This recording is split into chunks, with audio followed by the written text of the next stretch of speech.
Today, I want to talk to you guys about how to recognize your spiritual gifts. I'm going to use the example of when my brother came to me and told me what happened to him. So, the very first thing, and this is a trigger warning. So please, I'm going to mark this adults only. So please, just trigger warning, because what he showed me was nothing pleasant, and it's very disturbing. So when my brother, I had this dream. I had a dream that my little brother I walked in on my little brother being assaulted by my two older brothers, and he was just like a zombie. He was just still while they were taking advantage of him, and his eyes were open, but it was like he wasn't there. And I had this wooden pick, and I was like, why aren't you defending yourself? And then I got this pick and I stabbed them in the heart, and they disappeared, my older brothers. And when this happened, my little brother came too, and he looked at me and he started crying, and he hugged me and he said, thank you, sister. Like, he was trapped and he couldn't defend himself. So this reminded me of how many times I've been assaulted and I didn't realize I was being assaulted. And I know most of you have gone through this, like when you were assaulted, they ask you, did you say yes? And you're like, no. And they're like, did you say no? And unfortunately, you didn't say no either. And why didn't you fight them? Because you were bound. This is what they do. They bind you. When you were in college, these sororities, these fraternities, all those times that you were assaulted, you didn't realize you were being assaulted. They knew they were assaulting you. They knew what they were doing in these Masonic sororities and fraternities to assault innocent people, men and women, boys and girls. They do it to both. So this is what was happening. How many times did this happen? And I'm sorry, I've been crying because I realized I was assaulted almost my whole life. I never said yes, and I never said no, and then I couldn't understand. But now I understand. They were harvesting our energy without our knowledge, and yet we're confused as to why we didn't stop it. You couldn't stop. This is one of those things where we have to forgive ourselves. So I'll keep going. So in this dream, once my brother hugged me, he put his head, like he hugged put his head against mine.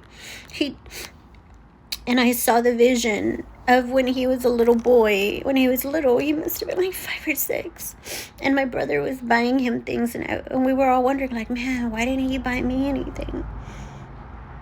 And this is when I looked at his eyes and I saw that same look, and I realized he was telling me this is when it started.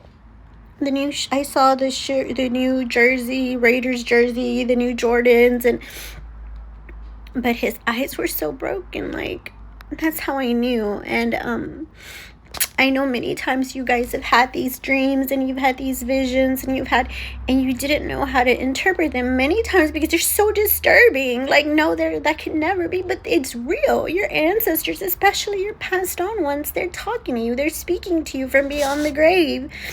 And they want you to give them justice. And it just reminded me of the poem I Rise by Maya Angelou. I love her so much. And in that poem I Rise, she says, bringing the gifts that my ancestors gave. I am the dream and the hope of the slave. They're sharing these dreams with you, these visions, so you can save them, because they are enslaved in the spiritual realm. They're enslaved until you bring them justice. They're slaves, and you are their hope. You can free them. They're coming to you. They're speaking to you. It's time to free our ancestors. Listen, they're speaking to you, okay? And when I get these visions, when I get these dreams, I pull cards every time. Once I have this story together and I come to the divine and I say, Sometimes I ask the Lord if it came from God, but if it's from one of my ancestors, I ask them, did I get this correctly? Is this correct? And the first card that I pulled was guilty. And that's the very first thing that I saw, guilty. Like, yes, they did this. Second, I got the beach. I don't think they did this at the beach. I think they disposed of him at the beach. And then the final card, that sister, but I heard Tister, because he used to always call me Tister. Like, hey, Tister, what are you doing, Tister?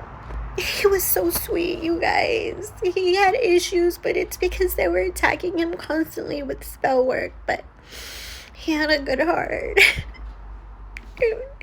And then in my head, I heard that song that says, who's that lady? Who's that lady?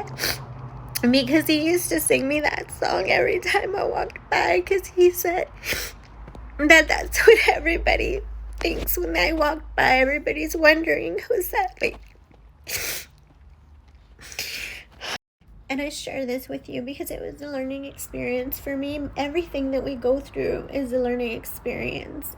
But for me, I share so that others don't have to go through it. So if I can save you from going through something that I went through, then that's what I want to do. And I hope you do the same for others, especially your children.